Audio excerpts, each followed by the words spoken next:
Hello and welcome to our season ender of Breaking Mayberry. That's the name of the show that we do. Our very special episode of Breaking Mayberry. It is the podcast about figuring out why everything's on fire by watching old television, or in this case, an old movie. So it is our season finale. We got through season 1 of the Andy Griffith Show. Man, those last couple episodes of the Andy Griffith Show were just nothing. Some of them were something. We ended on the real downer of bringing up Opie, which was just a vacuous piece of nothing. Yeah, it was absolute garbage. In order to give us something to end on this season with, we are talking about Andy Griffith's, first big star turn. We're talking about the film from 1957, directed by Elia Kazan, A Face in the Crowd. Mm-hmm. So this is the movie that kind of propelled Andy Griffith himself, the actor, to fame. I really have to say, we talk a lot about how we're, learning about how everything is fucked up from watching the Andy Griffith Show. Watching this movie almost feels like cheating, because it's like the Cliff Notes for our entire thesis. I mean, it almost makes me lose what little goodwill towards the Andy Griffith Show I had. And I'll explain that in a minute. Back up, we're going to give a little bit of history first off. So, first, you have to understand who Andy Griffith was at this point in time. Because it's 1956, 1957. Andy Griffith himself got a name for himself on the comedy circuit. And he was known for doing the Will Rogers thing. And they name-check Will Rogers about 3 times in this movie. Yeah. And he was well known for, spinning these Southernisms. He had a big hit record. It was called What It Was Football, where he tells the story of, a person who didn't know what football was, watching and trying to describe football. It's very funny. So that was how he was well known on the 50s comedy circuit. That was kind of his character, the bit that he would do. And we've seen him do this bit numerous times on the Andy Griffith Show. And this movie is sort of, in a way, Andy Griffith kind of submitting to being dissected. Yeah, he's really putting himself out on the table for this. And Elia Kazan, we should talk about, the director of this movie. A magnificent fuckface of a director. And to be diplomatic, Elia Kazan is a polarizing figure in Hollywood history. To be less diplomatic, he's a piece of shit. He is an absolutely intolerable turd who just happens to also be a fucking genius. The thing is, Elia Kazan has made some of my favorite films. On the Waterfront is one of my favorite films of all time.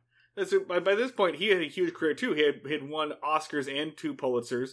Not On the Waterfront. Other Marlon Brando film. Streetcar Named Desire. Thank you. Streetcar, Cat on a Hot Tin Roof. He was friends with Arthur Miller.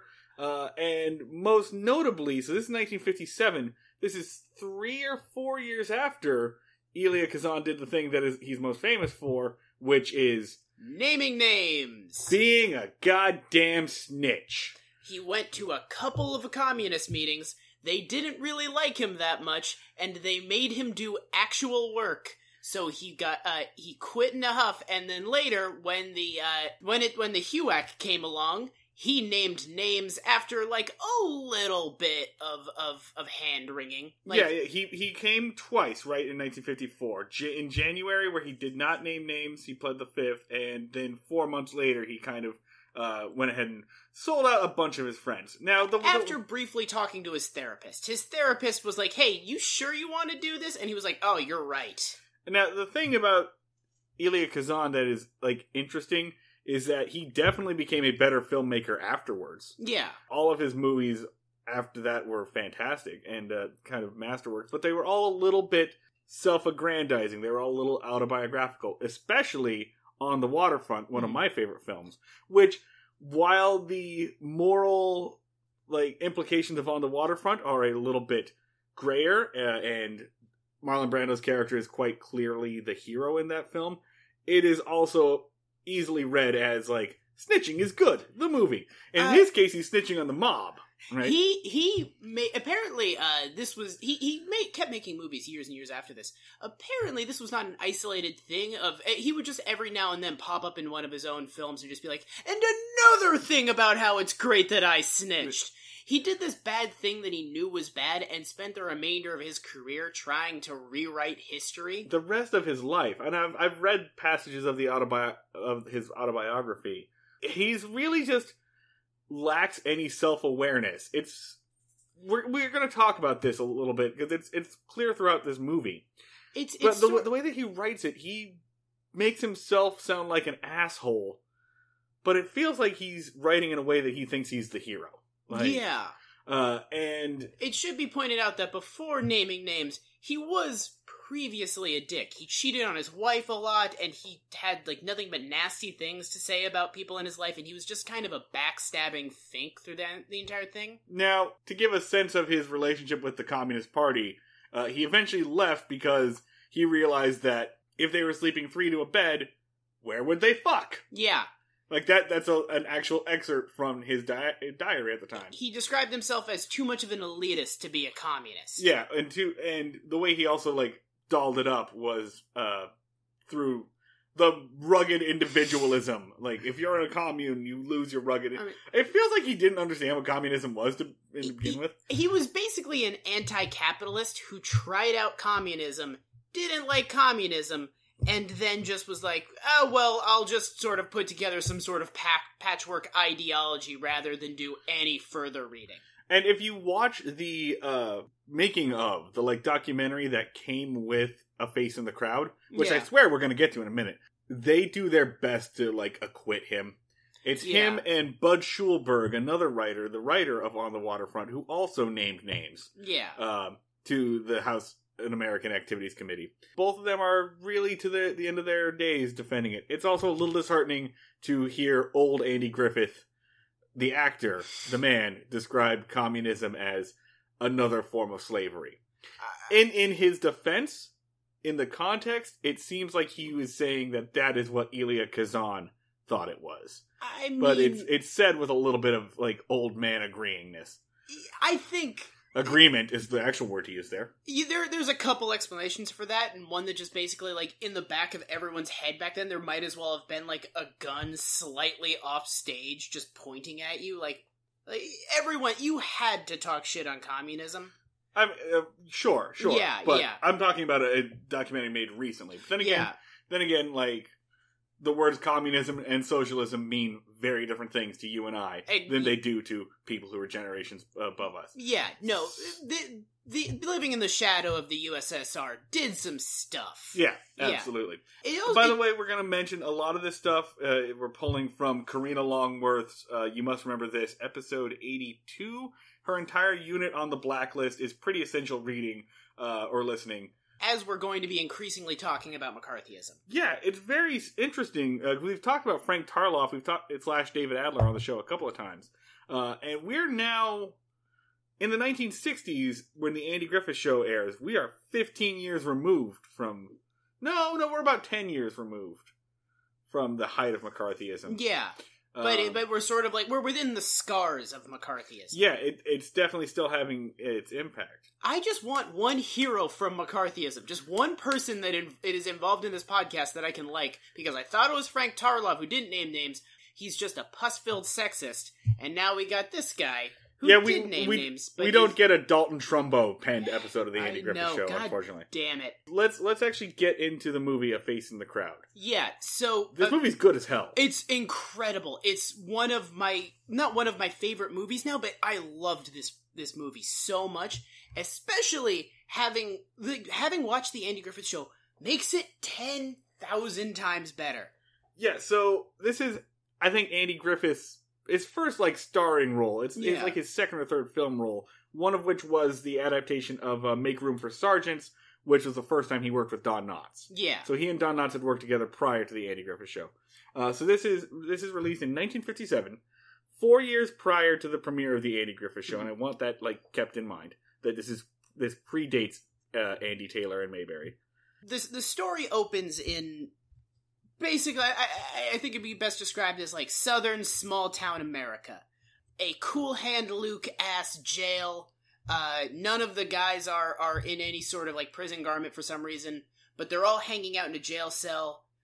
And a woman goes to the jail and starts looking for people to be on her radio show, A Face in the Crowd, titular, and discovers a relatively young Andy Griffith.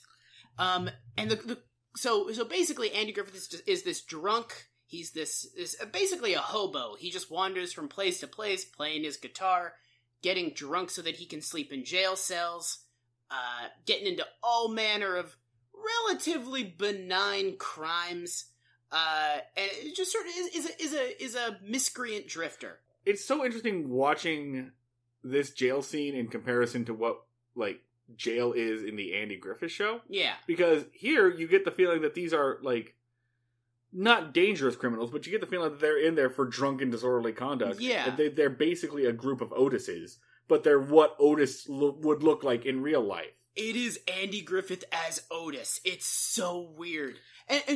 We'll point out there's only one man who is actually like behind bars, and it's like the first time we see a black man in this movie. And while she is going around the jail asking for the prisoners to sing for her, she goes up to the black guy behind the bars, and he explicitly says, "Just because I'm black, I'm no minstrel."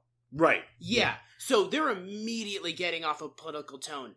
And again, this is years before the Andy Griffith show, and it's sort of like just stark to see how political they could get when they're trying to. Yeah, no, we've sort of given them the benefit of the doubt a little bit and said like, oh, they were being as political as they could be. They were painting with this limited brush.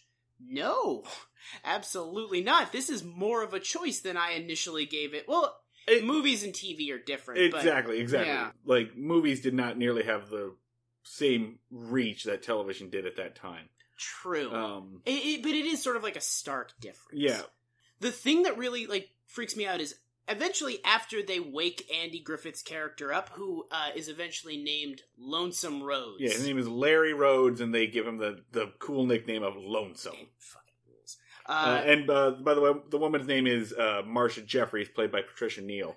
Picture like a Sarah Koenig type, like an NPR kind of reporter. Yeah, this is like she's looking for a big story and like looking for the next person to make a podcast about. Essentially, she's looking for her S-town. Yes. And yeah, she goes into the jail cell and she's looking for one of the prisoners to sing for, and someone says, "Oh, get the drunk guitar player, wake him up," and They wake up Andy Griffith, and he basically becomes Andy Griffith. He starts playing his guitar and telling stories about his dad and his small town home and being real charming. But the cool thing is it's like darker Griffith. Yeah, because his guitar is slightly off tune. He's not singing with his like country soul voice. He's just like screaming with anger. He's talking about how a guitar is better than a woman because you can just you can just tune together and suddenly you're in harmony, and she ain't never gonna run around when my back is turned. But he's being a little bit of like an R-rated Andy Griffith. Sure. But before he becomes the character that's like really recognizable, there's this really cool shot that sort of like sets the tone of the entire thing, where they wake him up and he's like this snarling animal, and then he sort of realizes that he's being watched, and then very slowly composes himself into the Andy Griffith that we know, and depending on which episode of the podcast we're on, love. So that sort of sets the tone for the entire thing of sort of establishing that, like, beneath the Andy Griffith that we all know, there is sort of this kind of beast. This opening scene is really interesting to me because there are 3 elements, at least, in this opening scene that we see in the first season of the Andy Griffith Show. First, you got the jailhouse. You got Marcia Jeffries coming in with a portable recorder, just like the one we talked about at length in Mayberry on Record. Yeah. And then they give Andy the guitar and let him sing, which we've complained about numerous times. Like, all we needed was for one guard to whip out a harmonica and actually play the goddamn thing. And it would literally be just nigga Mayberry. I was waiting for like evil Don Knotts to show up with like a thin mustache doing something. Actually, wait, there is an evil Don Knotts. They ask like a guy to sing, and he kind of has like Don Knotts' same chinless quality. He does have a wimpy sidekick throughout this movie. Yeah, a couple of times. His name is Beanie.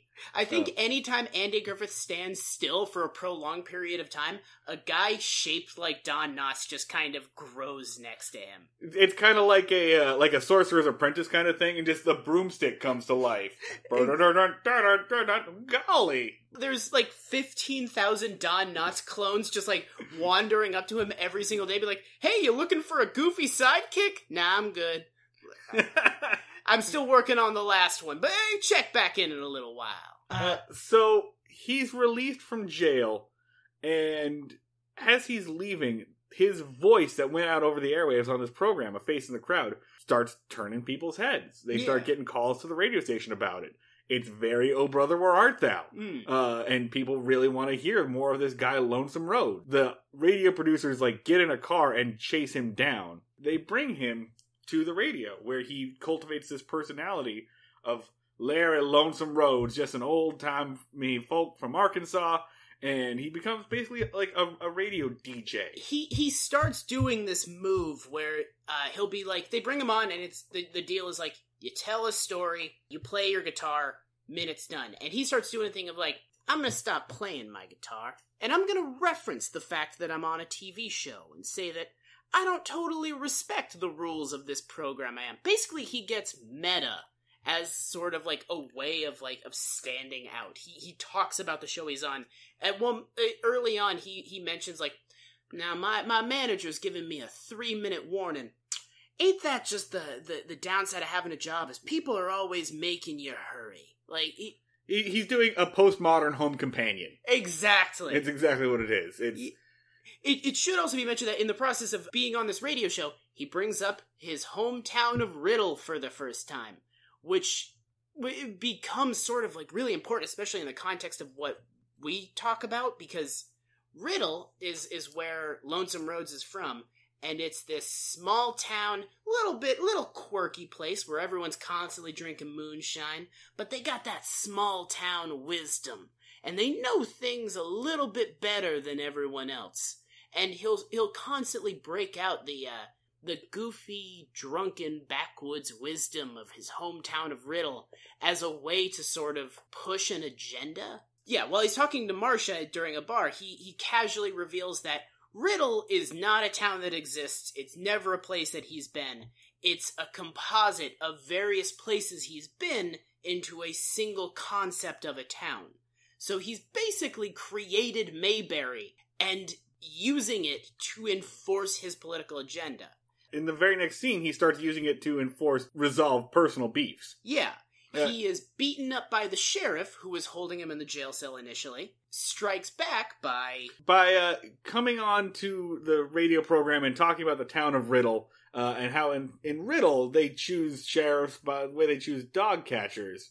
Something along those lines. And he essentially says, I don't think our sheriff could be a dog catcher, but if you find a stray dog, why don't you send him over to our sheriff's house and see if he can handle the job. And we cut to, the sheriff's house, who has now just got dozens of dogs just running around his yard. Yeah, which apparently there were a bunch of people in this small town that were just sick of their dogs. Yeah, they just dropped all these dogs off, which is kind of like the first shock jock radio prank, I kind of assume. A little bit, but it was sort of he organizes a spontaneous political protest, but just by invoking the small town values of Riddle. Just destroys this guy's political career by having a massive demonstration of his incompetence. He disguises it as he disguises himself as kind of a Robin Hood / Oprah figure. Yeah. He gets in an argument with his producer, so he tells all the kids in town to go to his producer's pool. It's a hot day, kids, but you know what our producer's gonna do? He's gonna open up his home for everyone, and everyone can go to a pool party. Yeah. And so he presents himself as a Robin Hood figure, but it's really just using the power of his voice to settle petty disputes. Yeah. And he starts to realize, when I say things, people do them. Now remember, we've talked about Andy emotionally manipulating people on the Andy Griffith show. We've talked about him being a con man, essentially. This is sort of, it's less con man in this and more cult. Yeah. It is the ability to sway people on a mass level by using various forms of emotional and mental manipulation. More emotional, because he really, like, demonstrates a lot of ways of controlling the way that people perceive him. One of them is through this concept of Riddle, of creating this idealized place that's simultaneously inferior and superior. Because he presents Riddle as, like, he always talks about Riddle as, like, kind of a shithole where everyone's drunk, and he's like, but this shithole I'm from is somehow smarter than all of you. Isn't it crazy that a dumb place has figured out this thing that none of you understand yet?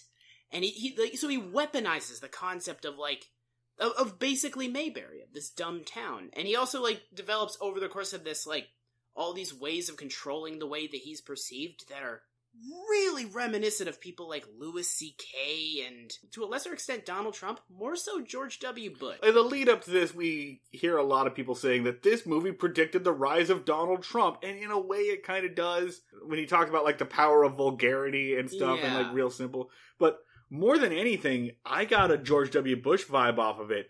This, like, real fake Texan, aw shucks, kind of cowboy, kind of, oh, I'm just a simple country boy. I'm just a simple country politician. That's just a complete fabrication. Yeah. So yeah, more than anything, it felt like George W. Bush. And really just kind of the basic premise of the GOP in general, which is all millionaires pretending to be dirt poor farmers. What happens in Iowa every 4 years, essentially.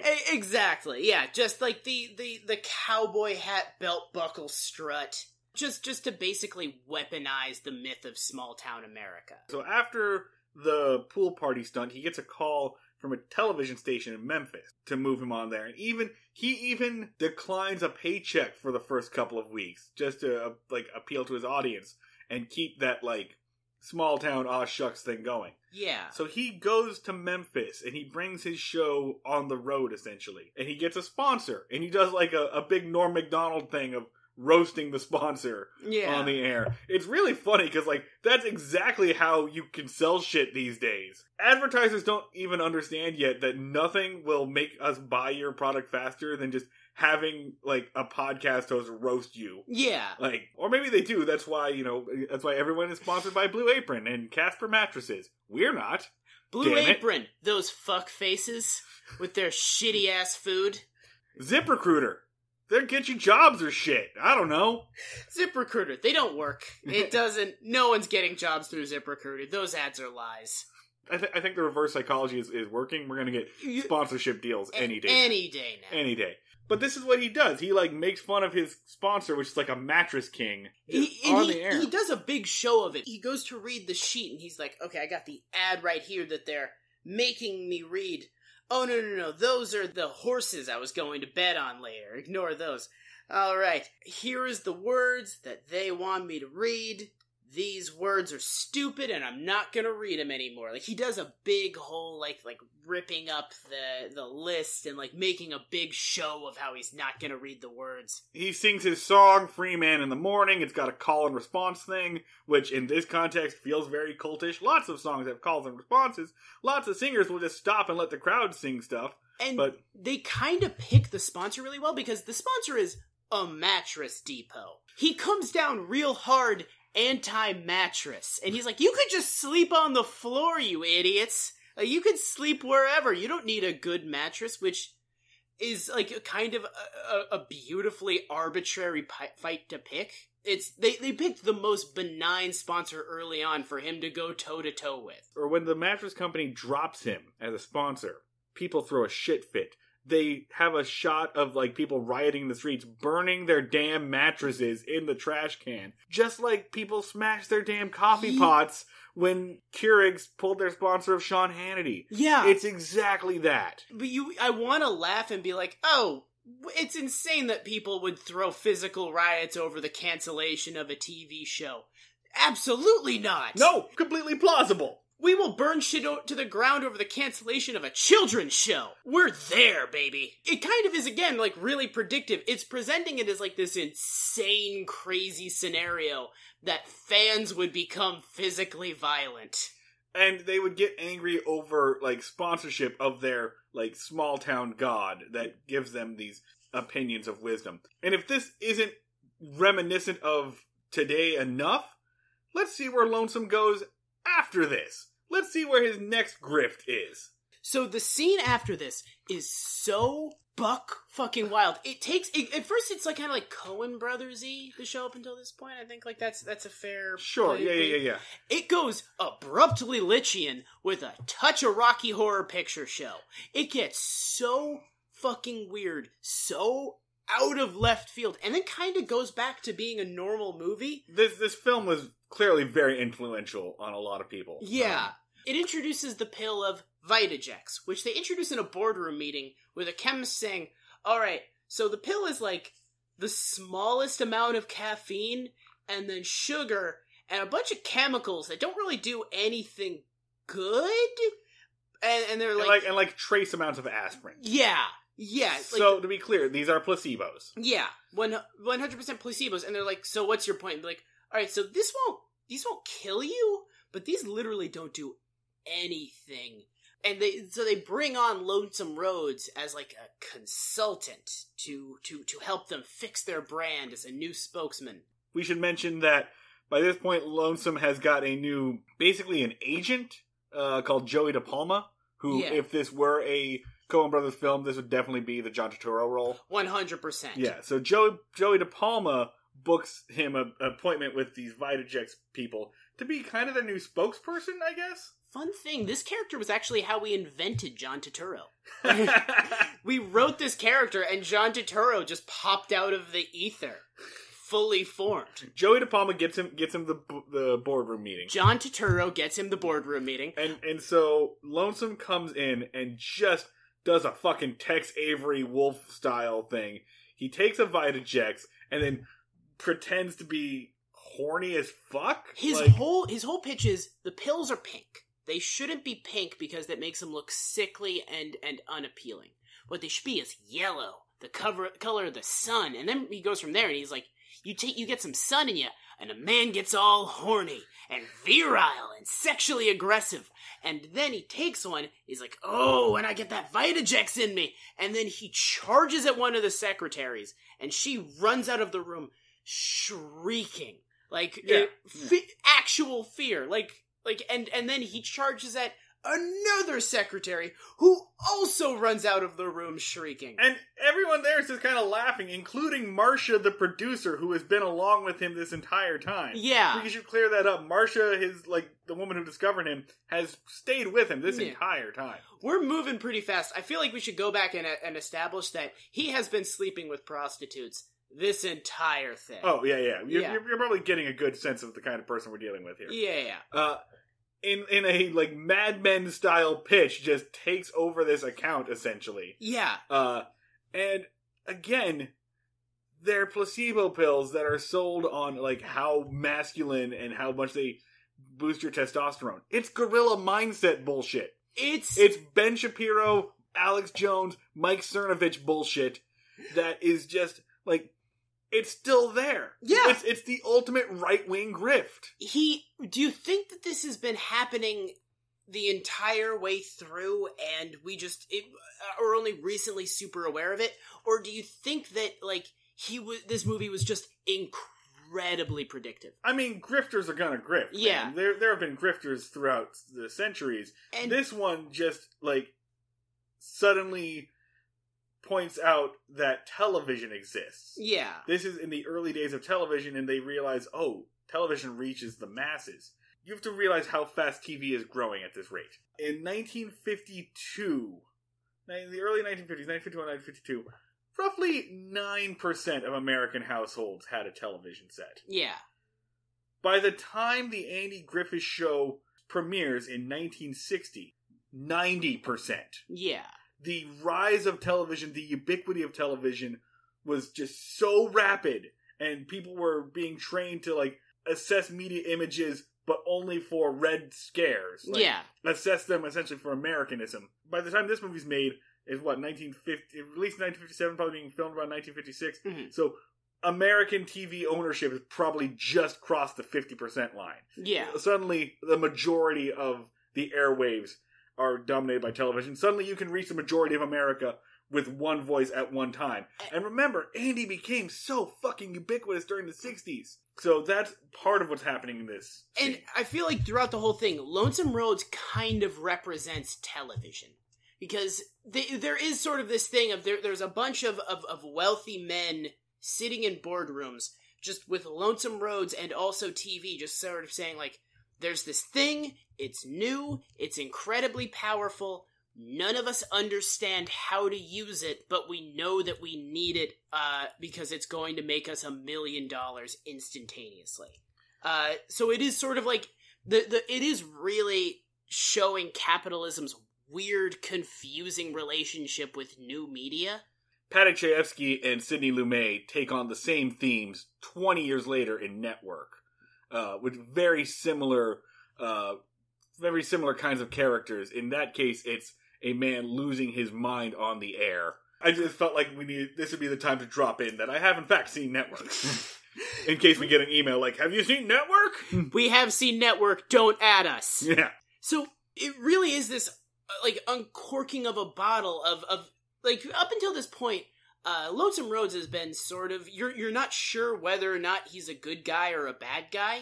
Like maybe you know he's seems pretty clear to me by this point, but all right. I think like up until this point he was supposed to be like, do I trust this lovable rogue? Because something we should point out is he does good shit a lot. In addition to like the stuff like that was pettier, he also his first act on the television show is he brings on an old black woman, and someone on the show remarks like, "Oh my God, bringing a black woman onto TV in Memphis, like, yeah, that's so true. brave." And he talks about how her home has been destroyed in a fire and how she needs money for it, and he raises her money to get a new house.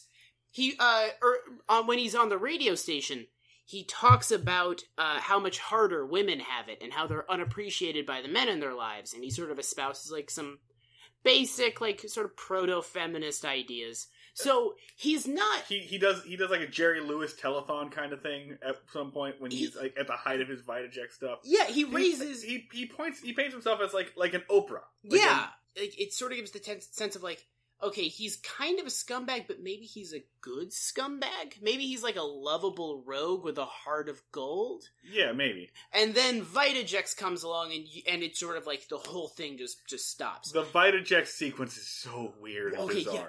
So it cuts to the Vitajex dancers, like women in like scantily clad sailor uniforms, dancing and singing about Vitajex. A close-up of Andy Griffith, like zoomed in on his mouth, like, a series of surreal images, like they do the Charles Atlas, like sand kicked in the face, like, but with a on pig, the beach, with an anime, something that like looks like Warner Brothers should have sued because it's basically Porky Pig. Yeah, and then he takes a Vitajex, his head turns into a wolf head, and it's implied that the pig man just fucks his girlfriend on the beach right there.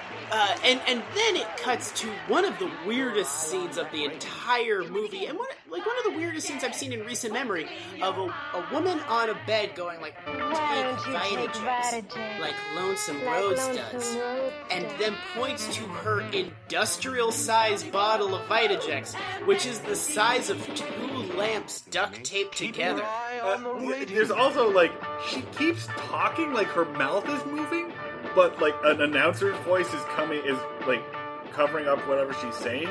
So I think, like, when her mouth is moving, that's when she's being filthy, right? Like, yeah. It's subliminal. She's probably not, like, the actress probably didn't actually say anything. No. But subliminal, I was like, she's saying, fuck me. Yeah. She's saying, fuck me. She's saying, put it here. Just, her expression is transmitting that she is saying just the dirtiest shit right now. Yeah. So it's a fucking Rorschach test. You just get to imagine whatever this blonde is saying. It takes a hard left into just overt surreal sexuality. And every time, like, he gets the crowd to go, ooh!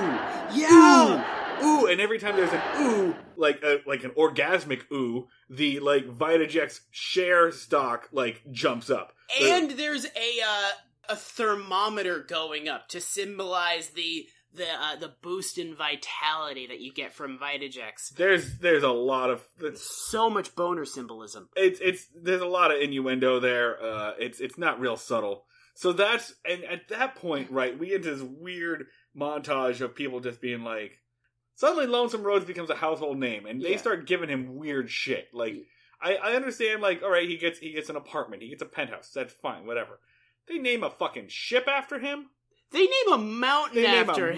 Can you do that? Can you just name a mountain after a dude? And, like, that's where, like, the suspension of disbelief goes away a little bit, because we don't have, like, a fucking Mount Oprah. Dude, I don't think there's unnamed mountains. Like, you can't just change a mountain name, can you? Like, they weren't like, oh, we've been meaning to name that mountain. How about we just name it after Conan O'Brien? President Obama did. Except he changed the name of the mountain back to what it was originally. He changed Mount McKinley back to Denali. But that was a big thing. Yeah, I forgot about that. I forgot about the weird rage that we all had to deal with for a week as a result of that. But there's no, like, I really like Andy Samberg. Let's just name this lake after him. Hey, has anyone been watching, has anyone watching The Good Place? Like, I think Ted Danson. Yeah. Ted Danson probably deserves, like, an estuary. Yeah. Yeah, something like that. Just start naming natural features after. Just like, was there just a mayor who was like, I need to pander to these fucking people? Like, who just has an unnamed mountain? We've been meaning to name this mountain. Oh, this lines out perfectly. It's the damnedest thing, right? It was like Brexit. We had a vote on it, but then we didn't really know how to, like, pull the trigger. This really beats Mount Redacted. I'm really glad we did this. And then they name a boat after him, and he, like, smashes a bottle on a boat. Not just a boat. It's the SS Rhodes. It is a military boat. Yeah. It is an armed forces boat. Yeah. Ship. We keep saying boat. It's a fucking carrier. I refuse to recognize the difference between boats and ships. All ships are boats. Don't at me. So it culminates with, and I think this is why everyone draws the Trump comparison, with him getting his own tower in the center of the city with his own personal residence on the top of the tower. Sure. And it's Trump Tower is all fucked. Yeah. Yeah. It looks like Trump Tower. It sort of is that kind of, like, obelisk of decadence. So he calls Marcia to his tower, under threat of suicide, essentially. Yes. Saying, like, if you don't come, I'm gonna jump. Like, while one of his, mistresses is leaving. Yeah. Brings her over and proposes to her. Which she's kinda like, I know you're a piece of shit, and you're probably going to hurt me really bad. Do you promise not to? And he's like, he's not even like, yeah! He's like, I mean, yeah, I guess. If that's really important to you that I don't destroy you emotionally at any point, sure. She doesn't ask for a lot in this yes. We get, like, 2 scenes before it's revealed that Lonesome Rhodes is, in fact, already married. Yeah. His wife comes in, demanding $3,000 a month. You're marrying him? We're separated because he fucked my best friend. What are you doing? Give me money and I'll go away. Goodbye. Lonesome's explanation for this is that, like, he got it done in Juarez. He got it done, like, with a shady judge in Mexico, but then the judge was locked up for fraud, and therefore the divorce was a fraud, so he's got to go down to Juarez and get it fixed again. But before he can do that, he has to go to this town in Arkansas, which I guess is, like, posing as Riddle. Like, yeah. Like, this town is claiming to be the home of Lonesome Rhodes, and he has to go because he has to judge a beauty pageant, essentially. Which, guess what? Is a fucking Andy Griffith Show episode. Full circle, baby. He has to go and judge a baton twirling contest. But he's got to, like, pick, like Miss Junior South or whatever. There's a very male-gazy, very weird baton twirling sequence. You just basically chose a fancy way of saying a lot of shots of butts. I did. So that is where Lonesome Rhodes meets a 17-year-old girl who I'm not even going to name. I honestly am unsure if she's ever named in it. She only really has, like, 3 lines in the entire movie. And they're all in reference to having sex with someone. Yeah, so he meets this 17-year-old girl, looks at her lasciviously. Yeah. Next thing we know, he's married to that 17-year-old. Now, please recall, in the Andy Griffith Show episode, The Beauty Contest, the beauty pageant, we pointed out how fucking weird it is to have one man judge your entire beauty contest. And then we said, this is the South, this could be a fucking Roy Moore situation. Yeah.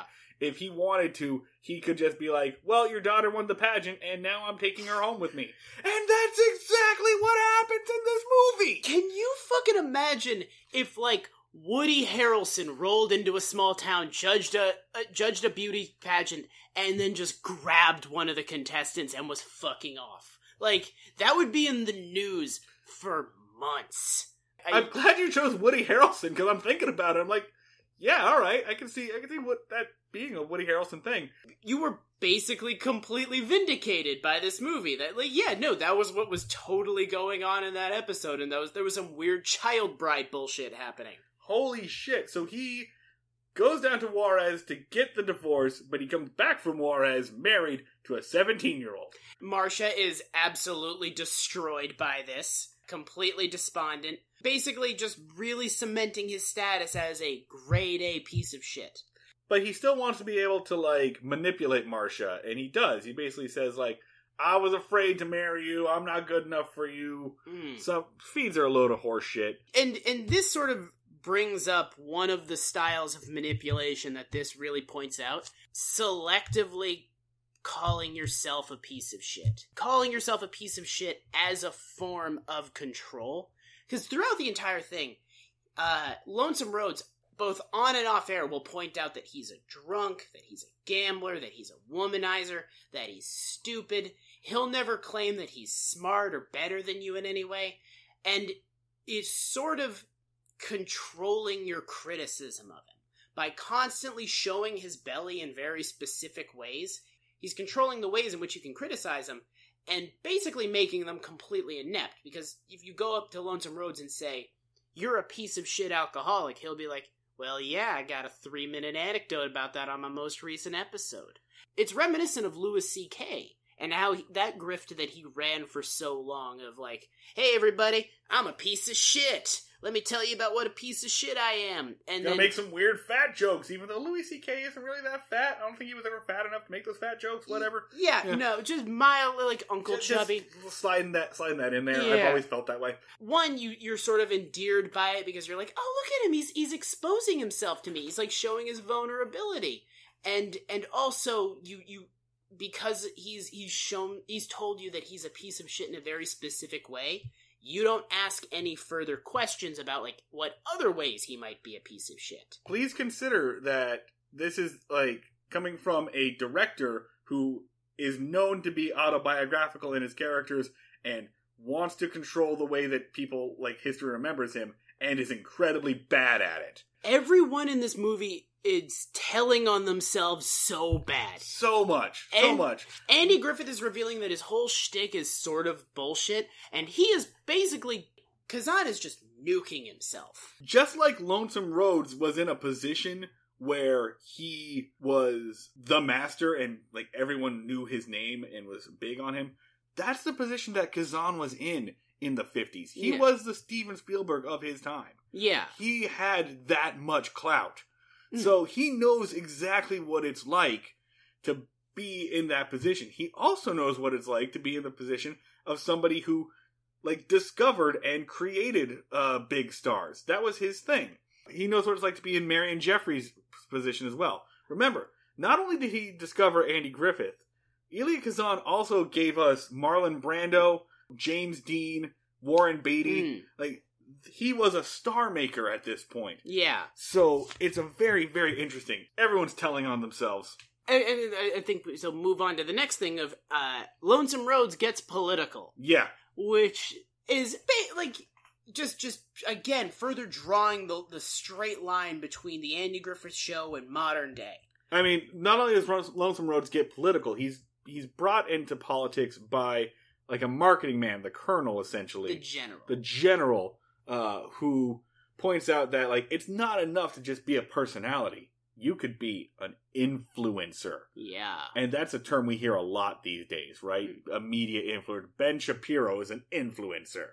But, like, on Instagram, you're an influencer. Yeah, it's like this broad catch-all term. Yeah, like, so it's not just enough, yes, people like you, and there's a certain amount of power that comes with that. But when people listen to you, when you're a trendsetter, then there's, like, ultimate power. The ability to control people. And that's how he gets involved in the campaign of this guy, Fuller. So Fuller is basically this extremely milquetoast, uninteresting, shitty public speaker politician. His opinions are far-right, complete destruction of the social safety net. Yeah, he's on record being against Social Security. He's on record being against like any kind of like welfare systems or whatever.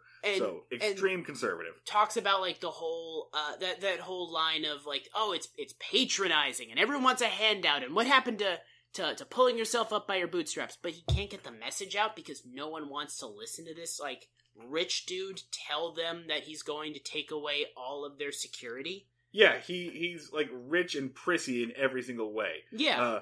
Lonesome asks him if he has a pet, and he's like, my wife and I have a Siamese cat, which is like a big, pardon the phrase, dog whistle that says, this guy's a Nancy, he's a prissy. And so Lonesome's like, you don't got a Siamese cat, you got a dog. Yeah. You gotta have a dog. My audience wants you to have a dog. Which draws comparisons to the fact that all the presidents eventually get dogs to like increase their likability. Nixon's dog Checkers. With the exception of Donald Trump. Yeah. Who's never had a pet. You know, absolutely normal thing. Very normal for a person to just be completely averse to having pets, right? That's a normal thing. I mean, within his almost mystifying ability to defy all likability, he just no one told him, like, hey, people like you slightly better if you have a dog. People like animals. No one mentioned that. You don't ever have to be in the same room as it. Just say you have a dog. So he like becomes a consultant for this guy, and he crafts an entire persona for him. He gives him like a little makeover essentially right there in the boardroom. The whole pitch is you're going to become a tough guy. You're going to become a hard fighting, hard spitting cowboy who talks about all of the same shit, but in the context of a rough and tumble guy who's trying to save you, Lonesome Rhodes listeners, from government intervention. So basically, you're watching the invention of the modern conservative in one film scene. Which wouldn't be, if it was like today, like who gives a shit? Like, yeah. But this was in the 50s. So not only that, but then Lonesome has the idea for his next television program. This is where you can see he's flying a little bit too close to the sun. He comes up with the idea for Lonesome Rhodes' Cracker Barrel. Which is, like, literally, it's almost hee-haw. The first time he talks about it, it's like, it sounds like hee-haw, where he's just like, get me a cast of colorful country characters. I'm like, yeah, you're describing hee-haw. And he says, but they're all just sitting around listening to Lonesome Rhodes' wisdom. He surrounds himself with actors that are playing Southern characters who are getting paid to just say, that's right, Lonesome Rhodes. That's right. Good job, Andy. Get me a toothless Greek chorus, would you? Yeah. I just want really a barber shop to agree with me. It is... Basically, he transitions from entertainer to, like, preacher. Yeah. And he uses that show, The Cracker Barrel, to have this senator on to, like, build up his new image. And by doing that, he gets him from, like, an 11% approval rating to, like, a 57% approval rating through his appearances on Lonesome Rhodes' Cracker Barrel. I should also point out, at some point in time, the 17-year-old cheats on him with the John Turturro character, De Palma. And he basically washes his hands of both of them. Yeah. Basically tells them both to go fuck themselves. She gets a couple of lines during their breakup, and that's it. So he tries to fire John Turturro, and John Turturro says, like, hey man, do you notice that I bought your entire company? I'm your boss. I own 51% of Lonesome Rhodes Enterprises. You can't fire me, and I'm gonna continue fucking your wife. And then he's like, well, I'm firing her then.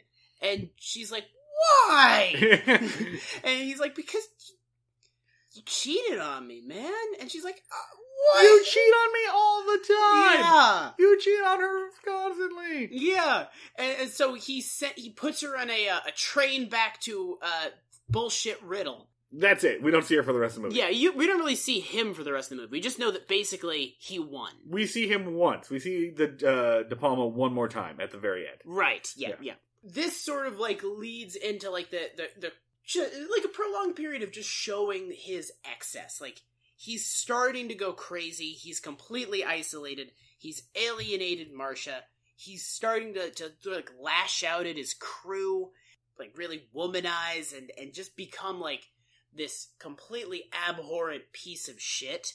But he turns it on for the cameras. He Yeah. turns on that character that they've built up. And he's constantly accumulating political power because he's continuing, like, work with the general, and sort of do this political advice in boardrooms. And actually, one line that he has that sort of really, like, struck me was he says something to the effect of you come to people and you say smart things to them, and they're going to think that you're a con man. They're going to think that you think you're better than them and that you're trying to trick them. If you want to get people to listen to you, come in and be gross and dirty and stupid, and they'll listen to you because they'll trust that you don't think you're better than them. You couldn't possibly be better than them.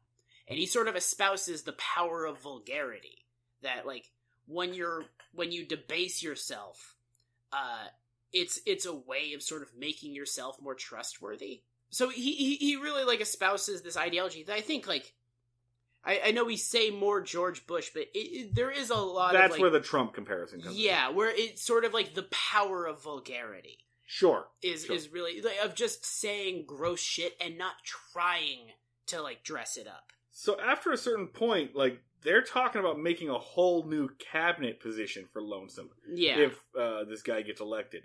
They're going to make him, like, the chief morale officer, basically like a propagandist. Which he already is, but he's going to be, like the ultimate propaganda guy in case of national emergency, be the face of America. And he mentions this to Marcia, and Marcia is realizing, oh God, I created this. This is what I did. Yeah. I built this up. He says that in times of extreme emergency, they need a person who can rally people and draw them in close to the government. So, like, there is, like, touches of fascism to it. But it is sort of that line between the blurring between, like, big business and this sort of, like, gradual onset of fascism. The merging of business and politics and entertainment. Yeah. That is what is discussed in this movie. That like, merger. Yeah. Because in a television-based society, remember, like, we're a couple of years away from the first televised presidential debates. Republicans will argue that television is the reason John Kennedy became president. Mm-hmm. This film is dealing with that at that particular time, and dealing with it in a very astute way, to be honest, for something that was so fresh in their minds when it was being made. The climax of this is on set of Lonesome Rhodes' Cracker Barrel. Mm-hmm. Marcia's in there in a huff. She's been screwed over too many times, and she's, like, very desperate and angry. She's refused to participate anymore. So Lonesome Rhodes has been scrambling to run the show himself, and he's screaming at people, and he's being a complete psychopath. And people are like, as Marcia rocks in, people are like, I'm quitting. I'm done. I can't do this anymore. His rhetoric is also getting increasingly conservative. Like, he's kind of ad-libbing. He's going more off the fly, and he's talking, and because he doesn't have, like, that ability to rehearse, he's talking about how women need to dress more conservatively and how we need to bring back the corset. He's absolutely doing the Bill O'Reilly, fuck it, we'll do it live! Yeah! He's in that mode. Yeah. He's not able to do that sort of, that you women folk are unappreciated. He's not able to do the acts of generosity towards a poor black woman. It's like when he's just off the cuff and he's being himself. Conservatism is what's easy, and you can just his spout it off. Yeah. In the, like, key line, the, like, audio producer who is working the microphones, turning the mics on and off as, you know, they go to commercial and come back, says, if only they could hear the way that psychopath really talks. And then as the credits begin to roll on the Cracker Barrel, as the credits begin to roll on the television show, but they're still live, but the mics are dead, the sound engineer leaves, and Marcia is left in the sound booth, and she has this revelation, and she takes the little, the dial, essentially, on the mic, and slowly turns it up, and suddenly Lonesome's tirade against the American people is broadcast live over the airwaves.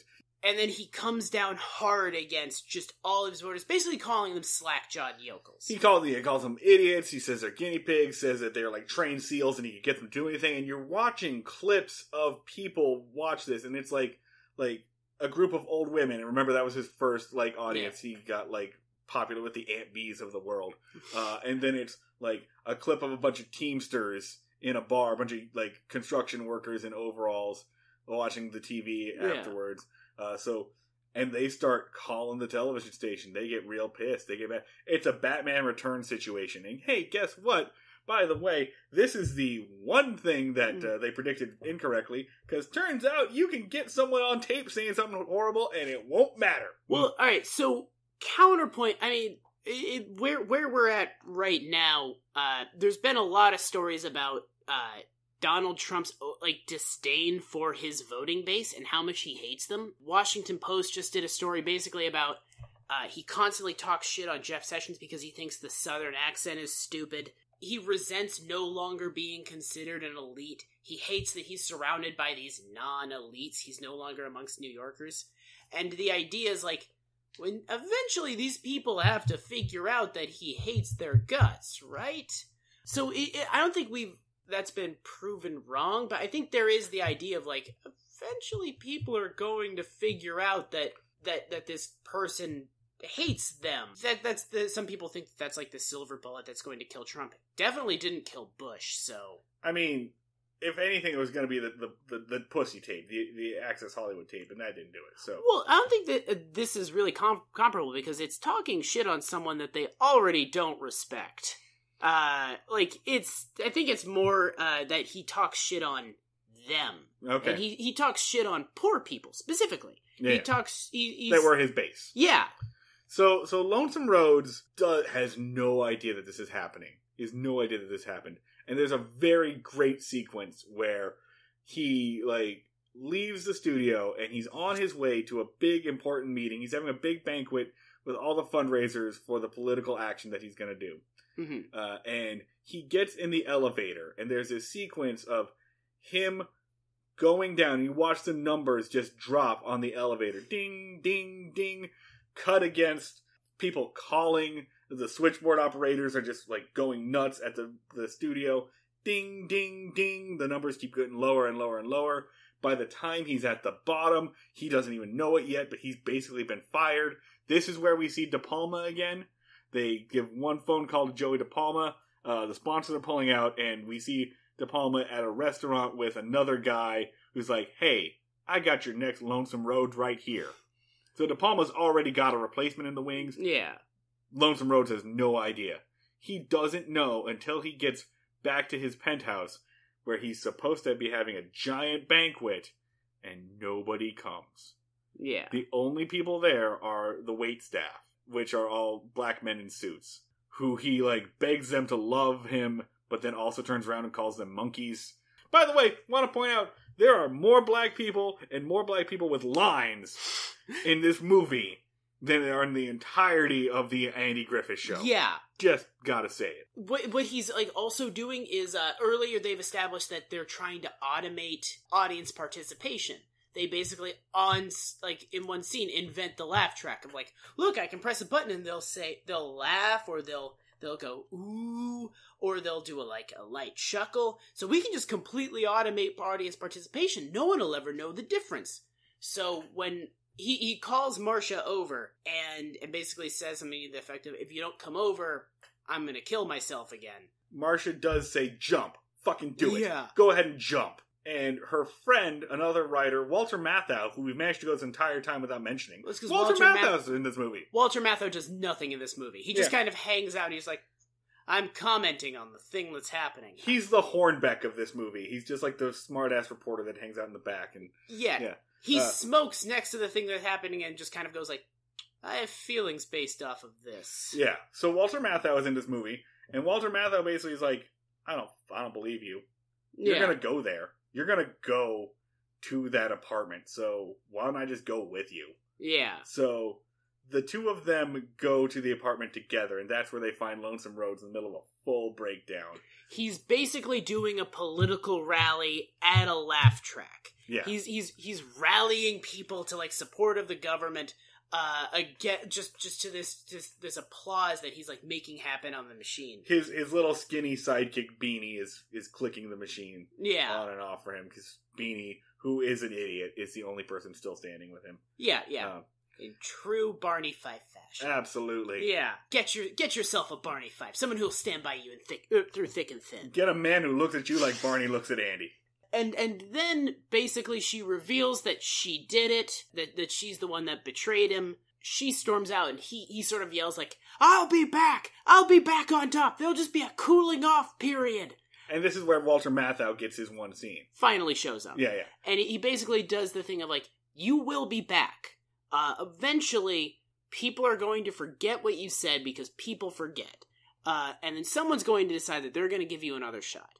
And you'll probably come back and you'll probably have a spot, but you'll never be as big ever again. And you'll never have an upward trajectory ever again. And you're just kind of going to be mediocre forever. And then they walk out to the sound of him screaming, Marsha, Marsha, over and over again. Pretty streetcar name design. Very streetcar. Yeah. You know that, like, very recently somebody had that same conversation with Matt Lauer. Or Louis C.K. Like, somebody definitely had that same conversation.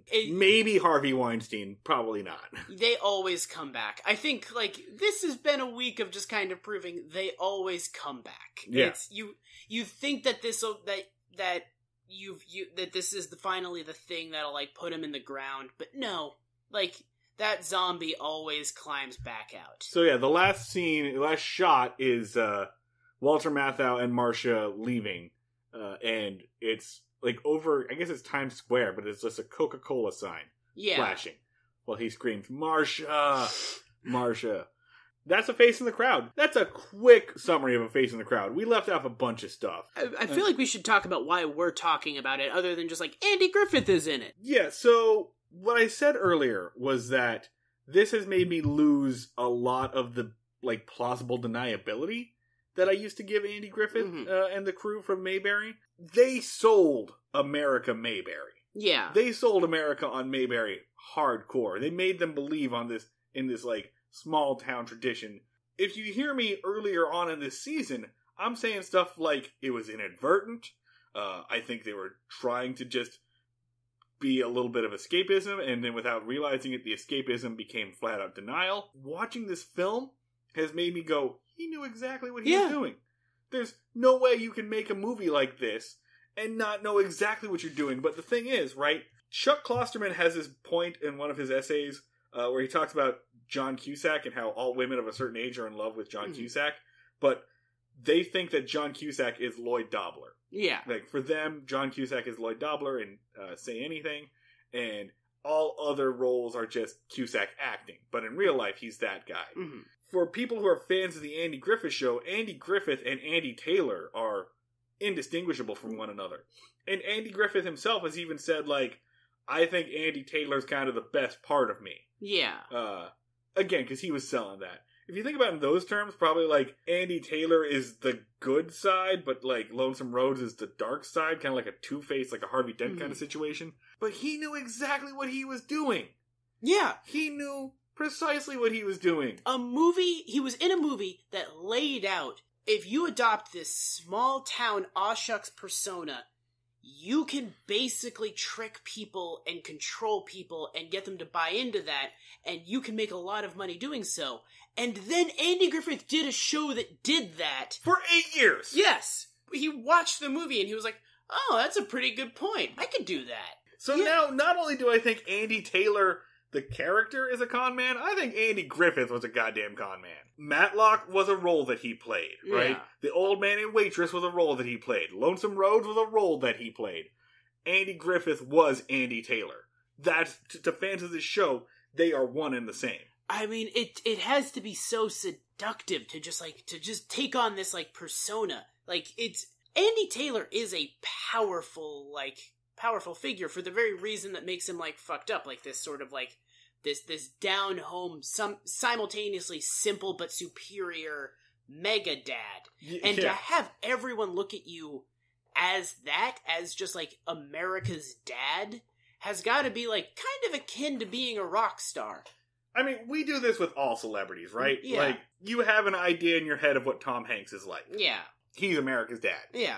You have an idea in your head of what, like, Jennifer Lawrence is, right? Jennifer Lawrence's whole, like, I'm hot, but I'm a normal girl. I'm like your friend who, like, drinks beer. That's all manufactured. Okay, but... That's all bullshit, but Jennifer Lawrence has zero political power. An aspect of that is, like, I go up to Charlie Day, and I'm like the guy from It's Always Sunny in Philadelphia. Sure. And I'm going to see him as his character Charlie on It's Always Sunny in Philadelphia. But his whole, what I'm going to see him as is like, oh, I bet you're a goofy idiot, huh? Like, if I see someone who is, their whole thing is being hot in movies, I'm going to see them as like the hot person. Megan Fox. Yeah, Megan Fox, whatever. An inherent part of his persona is being right about everything and being smarter. And it's built into the character and the persona. Being smarter than you for literally no reason. By being smarter than you by virtue of being dumber than you. Like the Lonesome Rhodes does really lay out with the concept of riddle. Like, these people are smarter than you because everything you've learned from society has corrupted the way that you view the world, and you view the world as overly complex when in reality it's really simple. And the people of Riddle get that, and Andy Griffith gets that, and you should listen to them. And so I think it's got to be like akin to, but just the role he was in, it's got to be akin to being sort of like in the Rolling Stones or something, just like that like sense of power. Like, the only person who walks off of that set with any kind of plausible deniability is Ronnie Howard. Yeah. Because he was a child. Yeah. He had no idea. But, like, I've said it before, when Ron Howard, who was kind of like #resistance, bashes Trump and starts to talk to, like, MAGA people, they want the candy that he sold them. Yeah. They sold America on this idea. And they sold it hard. Yeah. And it was not accidental.